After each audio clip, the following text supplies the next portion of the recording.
All right. Well, welcome to this Parker's Pensées short.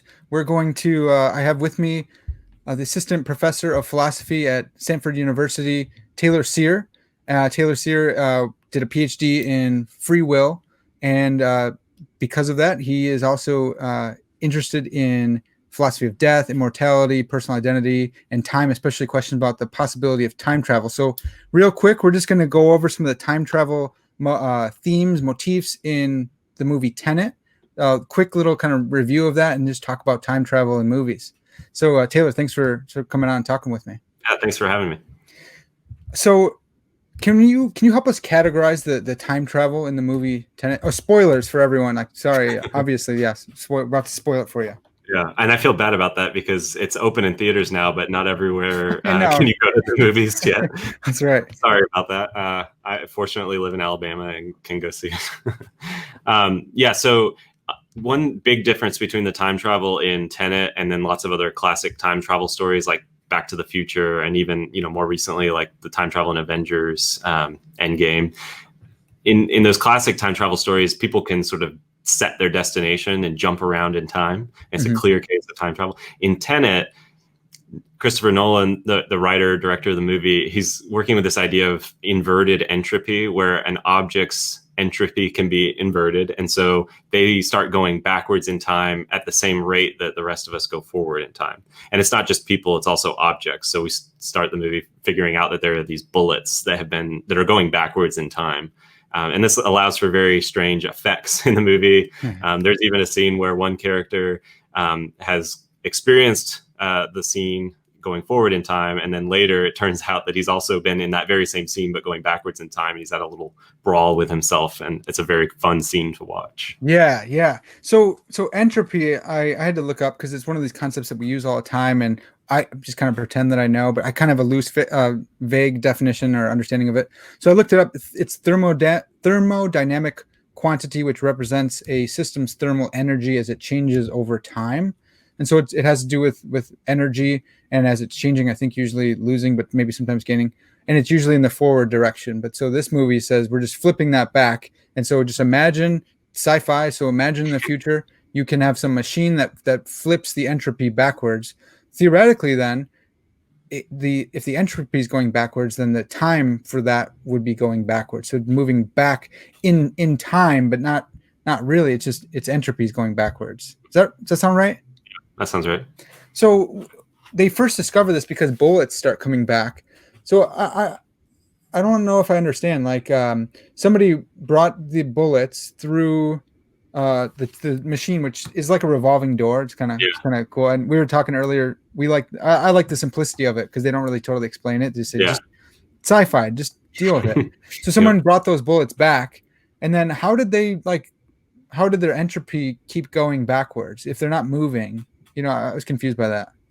Yeah, I guess you're supposed to just imagine ordinary bullets just sitting around going forward in time, and then just imagine the same thing but in reverse. It's like watching time unfold but rewound at the same rate. Okay.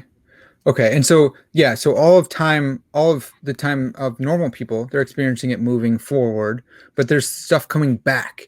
And so the scientists realize, hey, there's something weird with this. Oh, someone in the future must have developed some kind of system to reverse entropy. Yeah.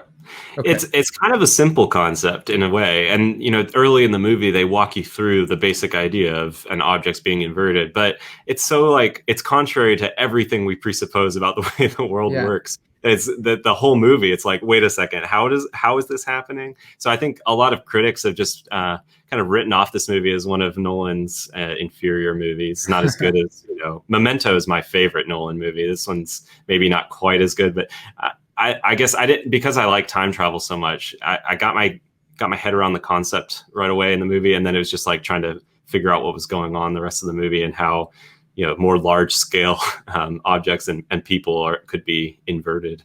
Yeah. So I'm gonna give a huge spoiler here. So protagonist is the main character. He doesn't have a name. It's protagonist, and it turns out that he thought he wasn't the protagonist. He's just a minor character, but turns out he's actually manipulating a lot of these different scenarios in order to save the world from entropy going to zero, exploding the whole world? Was that the evil plan? Something like that. Yeah, the villains in the future are trying to, yeah, I guess erase the past or destroy the past. It's Yeah. supposed to be like something you could do that would be worse than a nuclear holocaust. Oh, right, because they said it a couple times. Yeah, Yeah, what is it? Nuclear holocaust? Worse. Yeah, worse. Yeah. yeah, yeah. So, okay, so this brings us to another philosophical problem, the grandfather paradox, and that's kind of what the whole movie's about. Can you explain the grandfather paradox, and then we could talk about how the movie plot is based around that? Right. So the grandfather paradox might be the kind of main worry, main challenge to the possibility of backward time travel. Time travel where someone starts at a later point in time than they arrive. Mhm. And so the reason it's called the grandfather paradox is based on a scenario where someone goes back in time and then tries to kill their grandfather before he's fathered any children. So suppose that Tim wants to go back in time and kill his paternal grandfather, and he goes to a time when his grandfather is, relatively young, an easy vulnerable target. He brings a gun with him. He's, done his target practice. He's in close range. There's no breeze. Seems like he should be able to succeed in killing his grandfather, given his abilities and his gun and grandfather's vulnerability and all that. But then, ask yourself this: it seems like he can do it, but at the same time, seems like he can't, because what would happen if he were to succeed in killing his grandfather? Well, no grandfather, no father, no father, no Tim, no Tim, no going back in time to do the killing in the first place. Yeah. So sometimes philosophers call this the paradox of self-defeat, because the action of killing one's own grandfather in exactly this way, before he's fathered your father, that's a self-defeating action. So, okay, so to me, it seems like there's a couple different ways this could play out. There could be like the Back to the Future. So, like as soon as Tim does kill his grandfather, he kind of fades out of existence. Right. Then there's this other view that I haven't really thought about, but they brought it up in the movie, that it just would never, the initial start would never even happen, because he would have already had poofed out of existence, so he couldn't do it. And that one seems more, that's the paradox where it's like Yeah. that one's hard for me to even think about. Between those two different views, do you hold to one or the other view of time that Well, I think answer to it's the paradox? yeah, that's a good way of putting it, and a good reference to Back to the Future. I think the the fading out of existence, that idea is incoherent. Like, there's no way to make sense of why it would be that you would be there but then fade out of existence.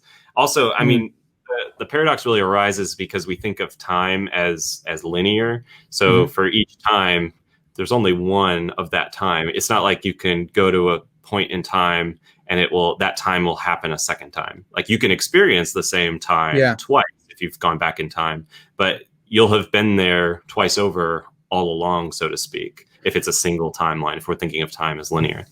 So some people think the way out of the paradox is to say, well, in these time travel cases, well, we shouldn't think that time is linear. There's either branching universes, or there's a second dimension of time, or something like that. And that does dissolve the paradox. The paradox really arises because it seems like if we're assuming a single timeline, that the time traveler both can and can't kill his grandfather. But of course, that's a contradiction, and contradictions can't be true. So that looks like it calls into question this presupposition that backward time travel is possible in the first place. Yeah. Okay.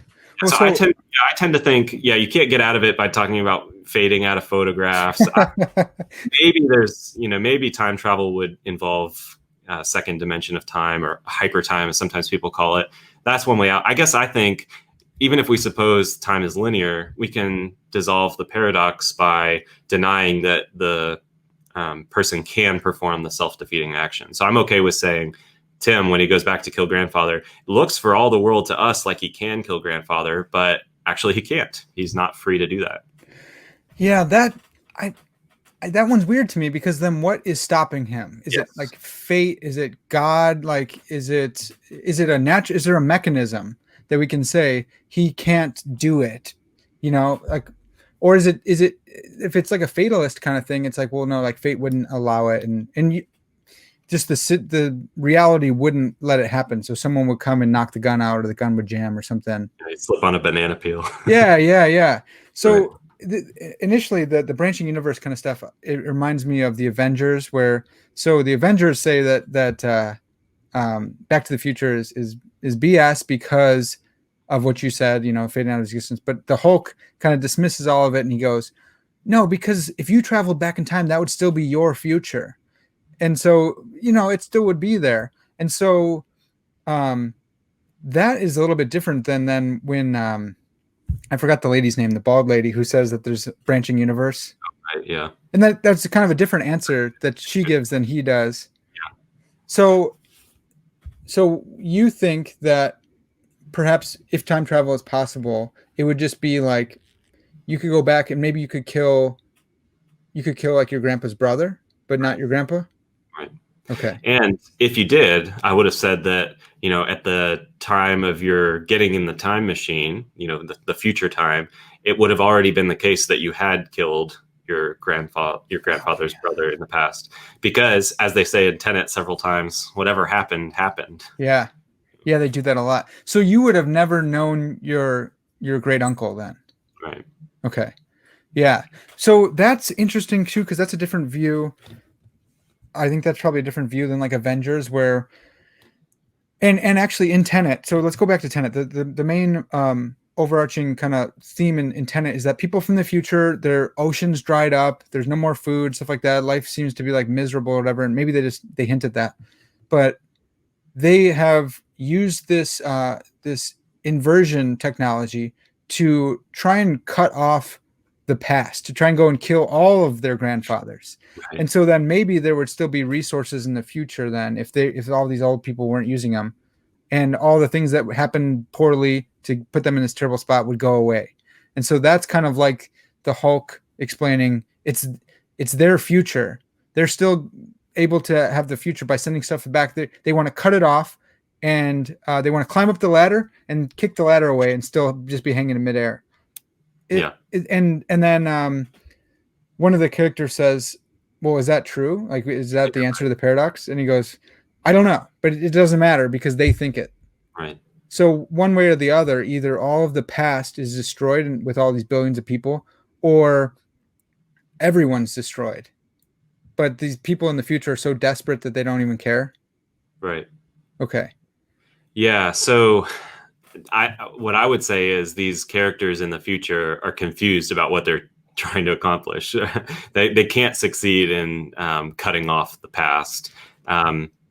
And it seems like, maybe the protagonist doesn't learn this in the movie. We kind of learn at the end that he's been around in the past in the background. Maybe at those times he's aware of this. But in the movie where we see him, he might not be aware of this. But his friend Neil, who lays out the grandfather paradox in the movie, he seems to think grandfather paradox shows whatever happened. And so these, this enemy's threat ultimately is going to be met. They're going to figure out a way to prevent this bad thing from happening because, well, in order for them to have this threat in the first place, they have to have succeeded in stopping the destruction of the past. Yeah. So he's kind of more like a fatalist or a hard determinist, or he's kind of takes a stoic approach and says, it doesn't matter what I've done is already set in stone. So now it's just kind of like, how are you going to feel about it? Right. Well, right and wrong, because Okay. I think what's interesting about Neil's character is he seems to recognize that certain things are fated, but that he also seems to think that his decisions, his actions are going to make a difference to history. Like he's going to play a causal role in how things unfold. So he's not the kind of stoic or maybe this isn't the stoic position. He's not going to say, doesn't matter what I do, whatever will be, will be. He thinks, oh no, I have to actually go at the end, sacrifice myself in order to make it so that what will be will be. Yeah. That's great. I'm glad you brought that up because that's how I feel. I'm a theological determinist. I think that God has determined what happens. I live in a book and God's the author, but that my choices do matter and he's predetermined them to matter. So that means that everything I do matters. Yeah. And it's like, I love that. It gets me all fired up, man. It gets me excited to every time I pray. Well, if God's sovereign, why do you pray? Well, because he's predetermined for me to pray for my prayers to do things. Which is sick. I love it. It gets me all fired up. I think that's good because a lot of people object to compatibilist views. People who think that you could really be free even if some kind of determinism is true or God's the author of the story, that sort of thing. But there's a difference. I mean, the objection is like, well, if it's all determined, why does it doesn't really matter what I do. I should just not even care. But of course, there's a difference between thinking that you're determined and part of what you're determined to do is to reason, deliberate, make decisions on the basis of reasons. That might make a difference to how things go, even if it's all determined. Yeah, man, I love that. Okay, so this has been like the tail end of a longer conversation that Taylor and I have had on free will and determination and determinism and God. And so go to Parker's Pensées, go check out the rest of our conversation. Go to the Free Will Show on any of your podcast, your favorite platform. And Taylor, thanks again for doing both these videos with us. Oh, yeah, thanks. This was fun. Yeah, it's been great. Dude, open invitation. Please come back and let's talk free will, time travel, all sorts of great stuff. That sounds great.